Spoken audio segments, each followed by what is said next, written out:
sva-dhāmopagate kunja bihari opitana vallabha girivaradari Nandana Rajajana Ranjana Atira Vanachari Radha Madhava Kunja Bihari Opitana Vallabha Girivaradari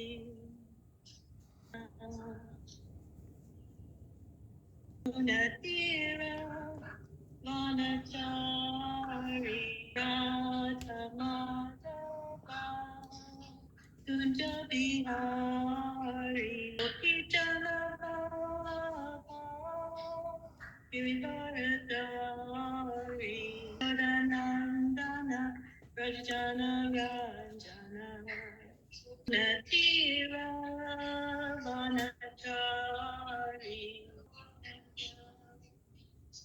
Hare Krishna, Krishna Krishna, Hare Hare, Hare Rama, Rama Rama, Hare Hare, Hare Krishna, Krishna Krishna, Hare Hare. Hare Rama, Rama Rama, Hare Hare.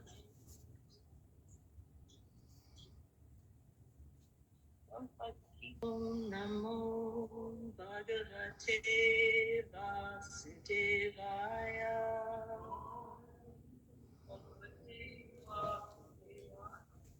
Om Namo Bhāgavate Vasudevaya.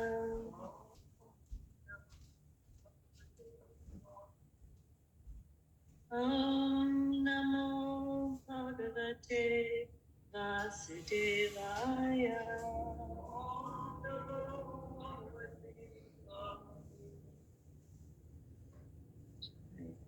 So, the verse that we're on today is the first canto, third chapter, text 43.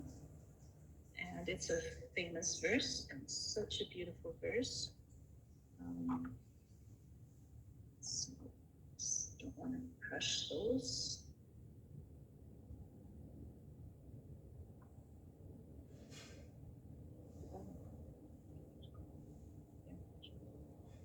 Oh, I just didn't want to put it on. Thank you so much. Yeah. Okay. So this verse, kṛṣṇe sva-dhāmopagate.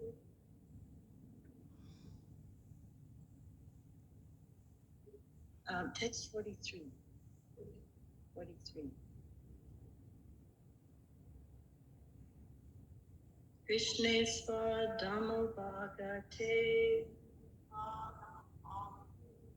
dharma-jñānādibhiḥ saha naṣṭa-dṛśām eṣaḥ purāṇārko dhunoditaḥ kṛṣṇe sva-dhāmopagate dharma-jñānādibhiḥ saha naṣṭa-dṛśām eṣaḥ purāṇārko dhunoditaḥ kṛṣṇe sva-dhāmopagate dharma-jñānādibhiḥ saha naṣṭa-dṛśām eṣaḥ purāṇārko dhunoditaḥ.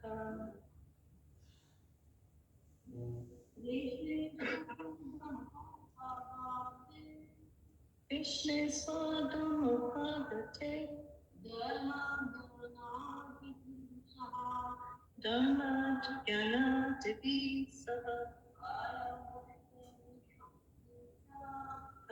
naṣṭa-dṛśām eṣaḥ purāṇārko dhunoditaḥ.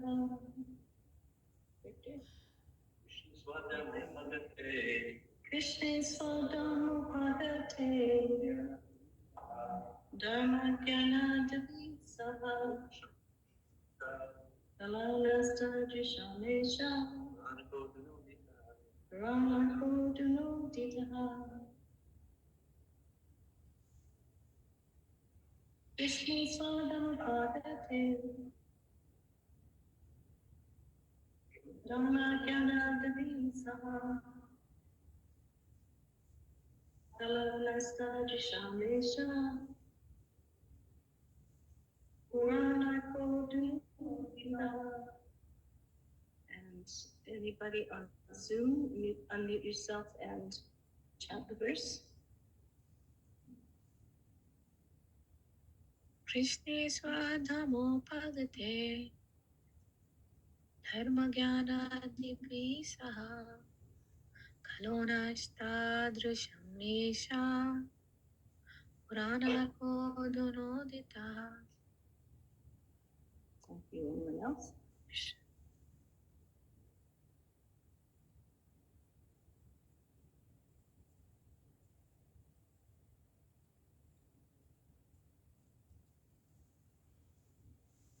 No one else on Zoom would like to chant?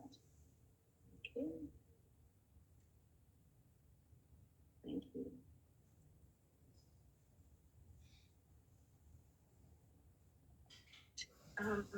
Nandagopal or Vishnupriya or Usha, can you please just say one thing so that I know that you're still there? I touched something in my Zoom and changed everything. Yes, Mataji, we are here and we can hear you. Okay, good. Thank you. Is it clear? Jagavinda is asking, Yes. is the sound clear? Yes. Okay, good. Yes, Thank very you. clear. And for you, Jagavinda, is it working? Is everything staying up? I think so.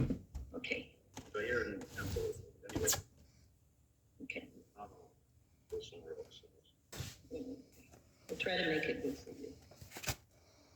Word for word. kṛṣṇe kṛṣṇe, in Krishna. Sva-dhāma, own abode. Upagate, upagate, having returned. having returned, Dharma, dharma, religion. religion, Jnāna, jñāna, knowledge. knowledge, Ādibhiḥ, ādibhiḥ, combined together. combined together, Saha, along with. Kala, in the Kali-yuga. Naṣṭa-dṛśām, I said it wrong. Naṣṭa-dṛśām, of persons who have lost their sight. eṣaḥ, all these. purāṇa-arkaḥ, the Purāṇa, which is brilliant like the sun. Adhunā, just now. Uditaḥ, has arisen. Translation: this Bhāgavata Purāṇa is as brilliant as the sun, and it has arisen just after the departure of Lord Kṛṣṇa to his own abode, accompanied by religion, knowledge, etc. Persons who have lost their vision due to the dense darkness of ignorance in the age of Kali shall get light from this Purāṇa. Repeat after me. This Bhāgavata Purāṇa is as brilliant as the sun, and it has arisen just after the departure of Lord Kṛṣṇa to his own abode, accompanied by religion, knowledge, etc. Accompanied by religion, knowledge, etc. Persons who have lost their vision Persons who have lost their vision due to the dense darkness of ignorance due to the dense darkness of ignorance in the age of Kali in the age of Kali shall get light from this Purāṇa. shall get light from this Purāṇa. The purport by Srila Prabhupada is beautiful and long. So let's go right to it. Oh, beautiful! It's beautifully long. Perfectly long. Yep. So, Srila Prabhupada's purport, Srila Prabhupada Ki Jai. Lord Sri Krishna has his eternal dham, or abode, where he eternally enjoys himself with his eternal associates and paraphernalia. And his eternal abode is a manifestation of his internal energy, whereas the material world is a manifestation of his external energy. When he descends on the material world, he displays himself with all paraphernalia in his internal potency, which is called Atma-maya. In the Bhagavad Gita, the Lord says that he descends by his own potency, Atma-maya. His form, name, fame, paraphernalia, abode, etc. are not, therefore, creations of matter. He descends to reclaim the fallen souls and to re-establish codes of religion which are directly enacted by him. Except for God, no one can establish the principles of religion. Either he or a suitable person empowered by him can dictate the codes of religion. Real religion means to know God, our relation with him, and our duties in relation with him, and to know ultimately our destination after leaving this material body. The conditioned souls who are entrapped by material energy hardly know all these principles of life. Most of them are like animals, engaged in eating, sleeping, fearing, and mating.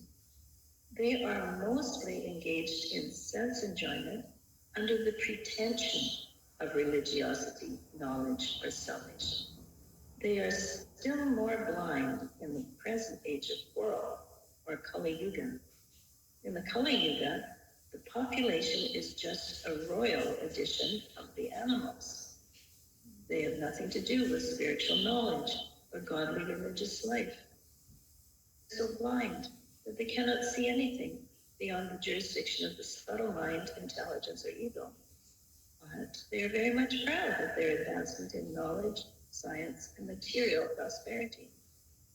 They can risk their lives to become a dog or a hog just after leaving the present body.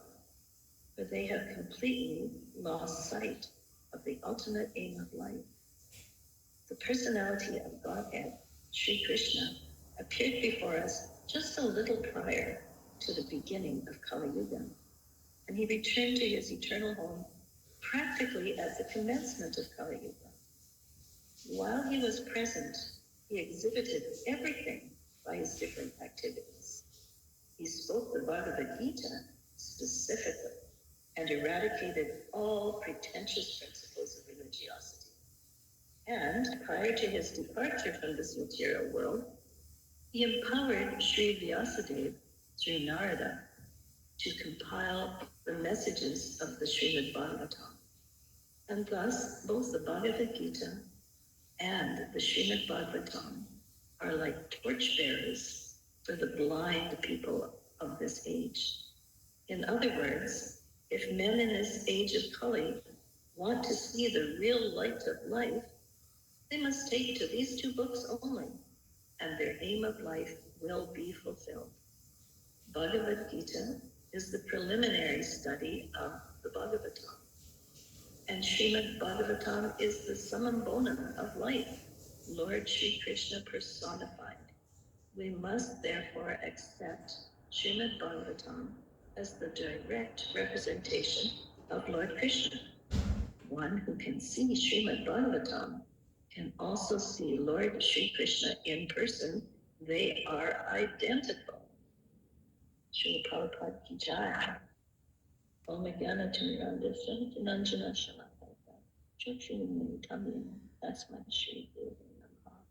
I was born in the darkness of ignorance. My spiritual master opened my eyes with the torch of knowledge. I offer my respectful obeisances unto him and all members of Sri Prabhupada. Krishna. This is one of the verses that we often chant in respect to the Bhāgavatam before reciting this Bhāgavatam, which is the very needs of conquest. How can I see that good? This verse has some really important themes, especially the theme of light, and also information about knowledge. So right off the beginning of the purport, Srila Prabhupada has an interesting sentence where he uses the word eternal 3 times. It's unusual to use the same word 3 times in one sentence. Sometimes editors will, scratch that out and say, let's find a different word for that. But if you do use the same word 3 times, it's emphasis. It's serious emphasis. So Lord Sri Krishna has his eternal abode, where he eternally sits in judgment over everything? No. Eternally enjoys himself. All alone? No, with his eternal associates and paraphernalia. So we get a picture there of the center of everything, the true source, everything. It's the Lord in his home, having fun with his friends that are with him forever. And then the word eternal is in the next sentence as well. His eternal abode, is stressing, not a temporary abode, but an eternal abode, is a manifestation of his own energy, his internal energy. And Srila Prabhupada gives a contrast. That's where the internal energy has manifested. And now the external energy has manifested where? In our material world, what we're seeing, what we're thinking, we're touching, all that. So the material world is a manifestation of his external energy, which is an important concept in our philosophy, because throughout time, philosophers have tried to understand, well, what is the material part of things? And they go from thinking that it is false, to thinking that it is evil, it's the enemy, to thinking that it is to be spurned and scorned, to thinking that it is to be enjoyed by us, that's what it's for our enjoyment.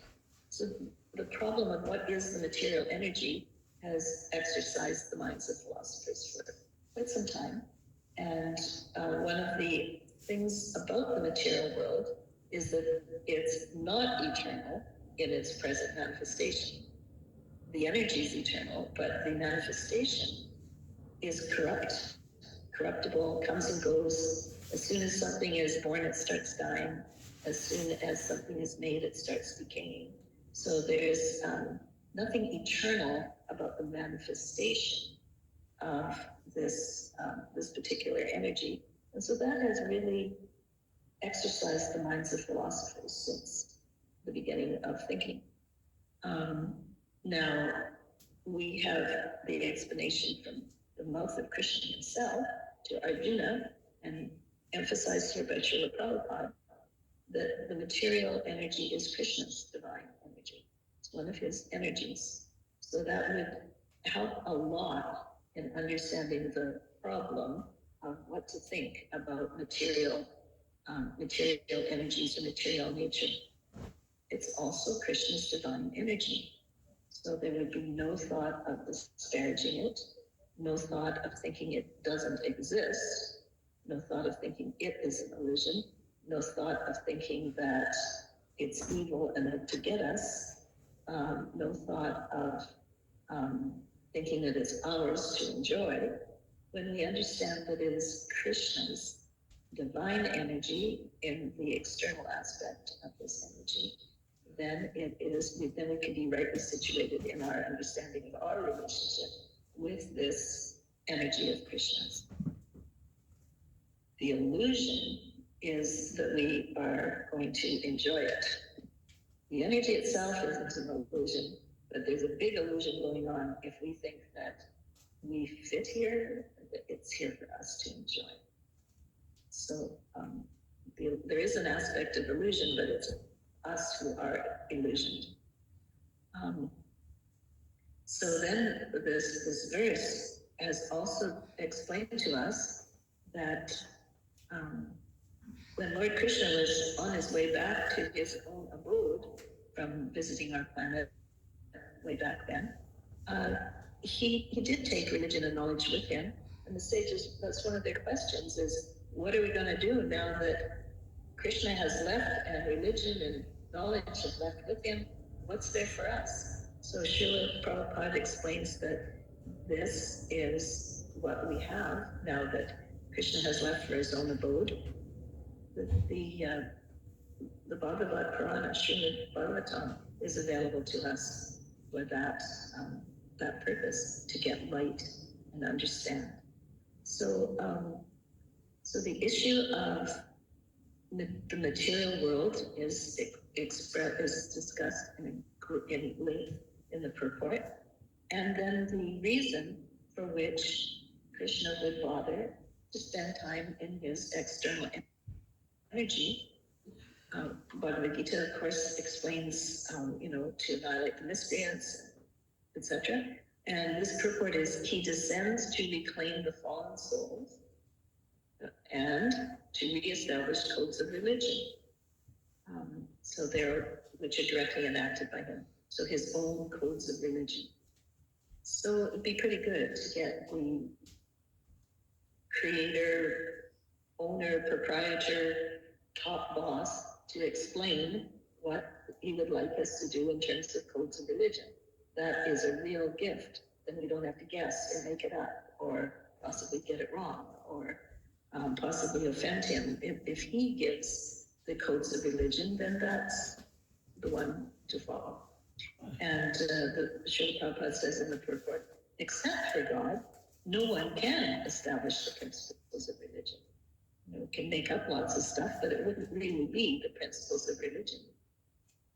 Either he or a suitable person empowered by him can dictate the codes of religion, and then the definition, the really valuable definition of real religion, which is so fascinating because it does apply to so many religious paths that are authentic in this world.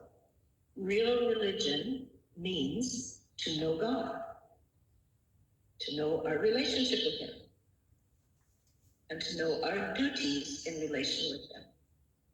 So those are half of the real religion. And then the other thing is to know ultimately our destination after leaving this material body. So those things are the aspect of real religion. And it's, Srila Prabhupada then regretfully says that, this is not common. Most of the conditioned souls are too entrapped by the material energy, and they don't know these principles. They get involved in just eating, sleeping, fearing, and mating. And of course, if that's all that a human life has involved, then it's not any better than an animal life. And if also Srila Prabhupada has a very big warning here that the high-class animals, the royal animals, humans that are only doing what animals do, are engaged in sense enjoyment under the pretension of religiosity, knowledge, or salvation.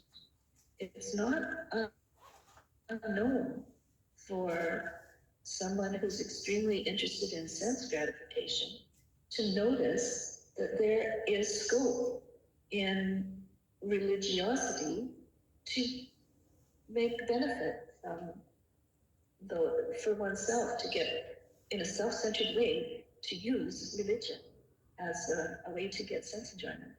This is not uncommon, unfortunately. In fact, there may be a tinge in all of us as we come to just look around. Like our impurity needs to be purified. And so, some people come to a religious group and they go like, oh, I could fit in here. I like this kind of food. I like this kind of music. I like the idea that if I, serve a lot, I will be really honored. Or I like the idea that there's a vacuum of leadership and I think I could get myself in there. Upward mobility. Yeah.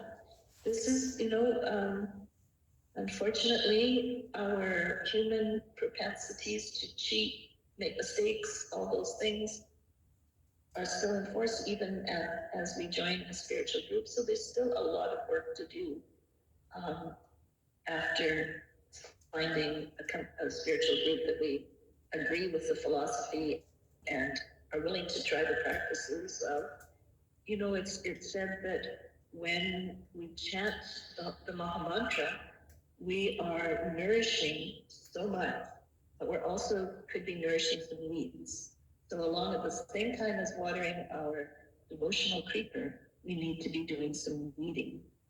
So we need to, there's the lovely section of the Bhagavad Gita that has the 26 qualities of the devotee. And there's lists of these qualities all through the literature. And so we have to make sure that we are watering those aspects, and anything that isn't those aspects, we're pulling them out and weeding them and making sure that we don't give space in the garden of our bhakti for them. It's, when we start to make spiritual progress, we will also gain some extra beauty and extra power because of the amazing Shakti of our philosophy. And if we are able to be deviated and misuse that for our own sense gratification, that is the greatest tragedy. So we also need to be a little bit alert to, we want to always respect devotees, but we want to respect them at the correct distance. And sometimes we need to respect them theoretically and stay a little bit away from what they are up to. So we have to be a little bit alert and wise that there will be people who come to a religious path under pretension. Of course, it's good to have those lists of qualities of devotees, because by those we can judge who is at which level. Okay, so another big theme in this purport is the theme of light. And light as opposed to darkness, and knowledge as opposed to blindness. So one of the very interesting things about light is that the opposite to light is darkness. Darkness, though, is not something we need to separately take care of. It's not like I want some light in this room, so I better shovel out the darkness, right? We've heard interesting little anecdotes and stories about things like that.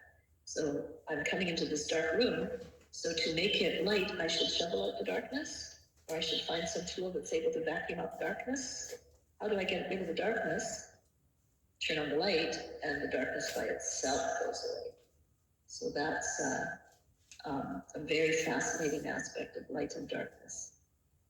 With most things, in order to empty it, you have to take some effort and the right kind of tool to empty it.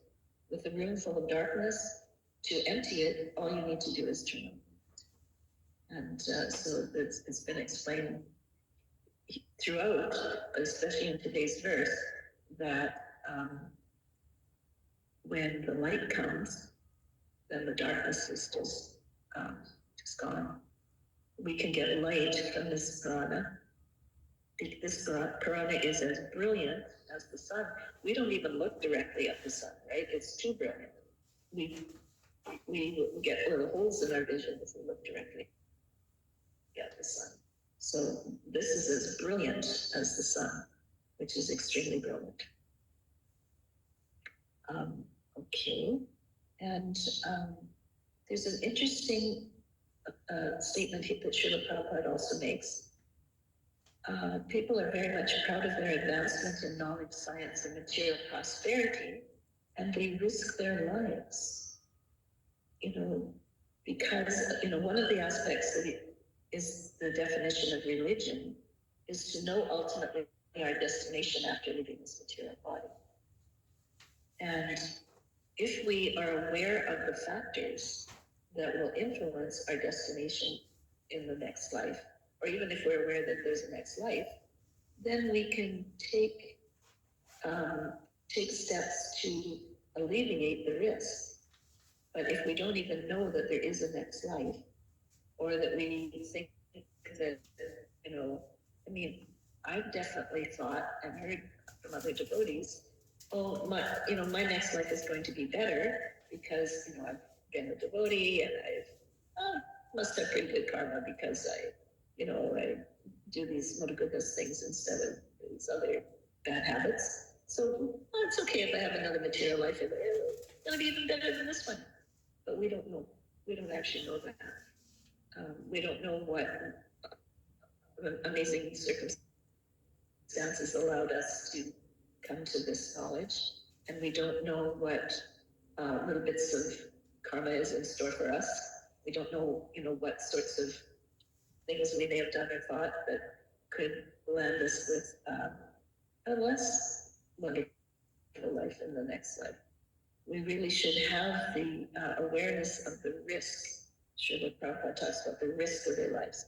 One of the things that I understand Srila Prabhupada said is the problem with his disciples is they're not enough afraid of material life, not enough afraid of the dangers that can come from just having another material life. Who knows what decisions I'll make if I have another material life? I may make all the wrong decisions. And so we need to have a healthy fear of our next destination. And we need to be working towards getting back home, getting back to our proper. It is explained in the other part of what real religion means, our relation with Krishna and our duties to Krishna. We need to be aware of that and trying to make sure that our next destination is fully in line with our true reality, who we really are.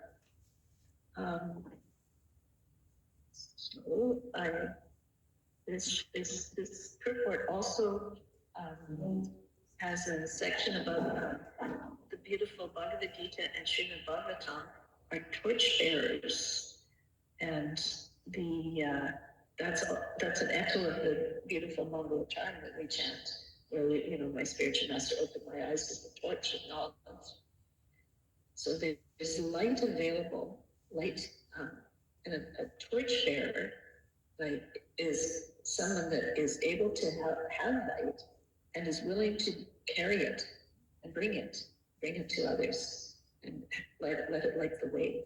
So there's this element of caring about others, and which is also echoed in where Srila Prabhupada in the purport says the Srimad Bhagavatam is the summum bonum of life. That word bonum is related to the word good. So, it's the top good. It's the summation of all good. French word bon. Oh, yes, exactly. That's, and I think we have some English words that are cognates of that as well. Bonbons even. So goodies. So what we're seeing here is that it's important to carry these books as torches for the blind people of this age. If anyone wants to see real light, then somebody must be carrying a torch so that they can, so that it becomes available. And the idea is that this is we want everybody to experience the ultimate good. You know, of course, there's been works of art from time to time that explore the idea of what if our creator is actually bad? And what if our creator doesn't like us? And what if our creator is, torturing, teasing, whatever? And one of the things that we find as we look at Krishna's relationship with his friends and associates, he's not like that. It's loving relationships. It's for their good and it's for our good. That he's making arrangements for the torchbearers to bring these torches of light in the Bhāgavatam and Bhagavad Gita for our to be a antidote or a cure for our blindness. It's, if you're blind and if you're in the dark, it's the same thing. You might as well be physically blind if you're in the dark. We're pretty near blind when we are in pure darkness. Yes, perfect timing to see if there's any comments. I have a small comment as to outside of thinking about it. Christian kind, it's God kind, it's not. And they might take a look at the Bhagavad Gita, it's very common. And they said, Krishna, I encourage Arjuna to be responsible, carry out the law, and 20 million people or so are killed. How's that kind? It's all a very small incident. So how can that be accounted for?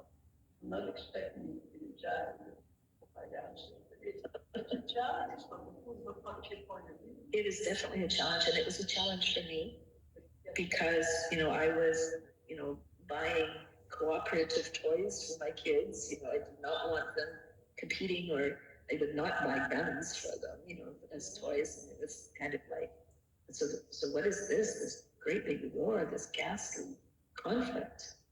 Yeah, and so, and if we have an actual understanding of ourselves as material bodies, then there's no getting around it, that this is not nice. That's the point. Yeah.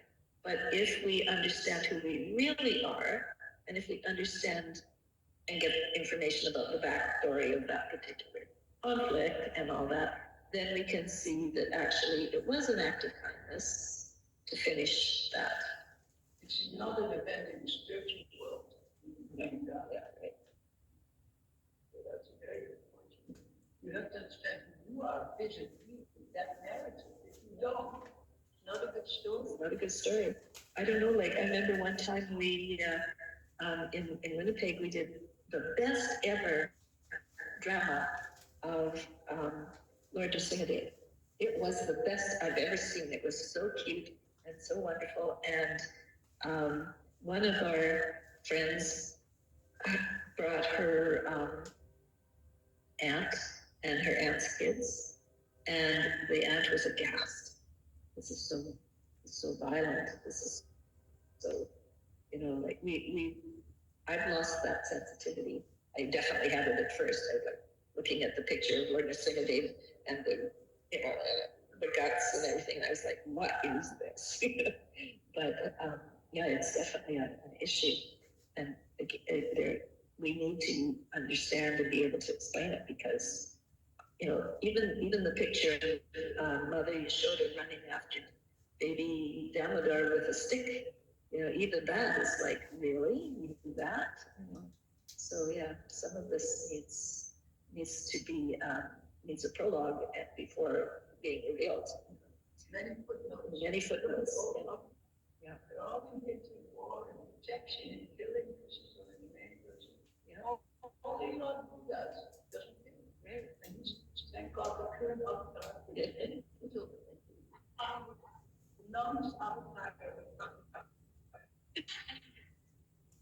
Isn't that beautiful? Thank you. Yeah. Any other comments? Yes, Lynn. Well, the expression in French that is going well. Qui aime bien, châtie bien. Well, what's that mean? One who loves well and shots to punish it will as well punish very well. Because this punishment, it comes from love, from the basis of love. And if God is very hurt, then he must also be able to kill someone. That's part of the re-establishing curbing a dharma, re-establishing dharma. So in order to get rid of this adharma, then we must get rid of those bad habits. Of course, that's the point.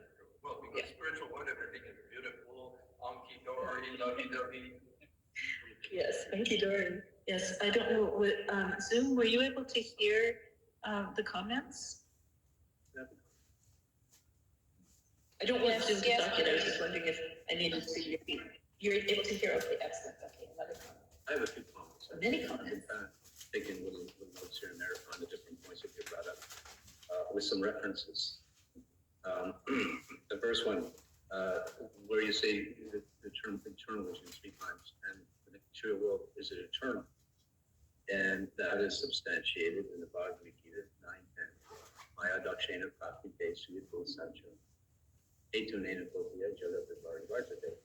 That this material nature of mind, which is one of my energies, is working under my direction and is created and annihilated again and again. So it's breathing of Mahavishnu, comes out, inhaling, it comes in, exhaling, so it is eternal in that sense.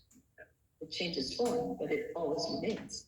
Another thing is the pretension, under the name of religion, pretension. Well, we see that there's so many sacrifices. People, they go to the tower, they hire a priest, they have some yajna, and most of the yajna is materially motivated. Money, etc. And in fact, Kṛṣṇa in Bhagavad Gita 2:45, I think it is, Kṛṣṇa tells Arjuna that the Vedas, which is considered religious text, consist primarily of karma kanda, and that you should, become free from the karma kanda. Whereas the Srimad Bhagavatam, and they call this kaita dharma, or cheating religion, because you're not getting the ultimate benefit, you're just getting some material benefit, and therefore Kṛṣṇa warns Arjuna, pick out this kaita dharma, and that's what Srimad Bhagavatam is. There's no religion under pretension. That's another point. Let's see.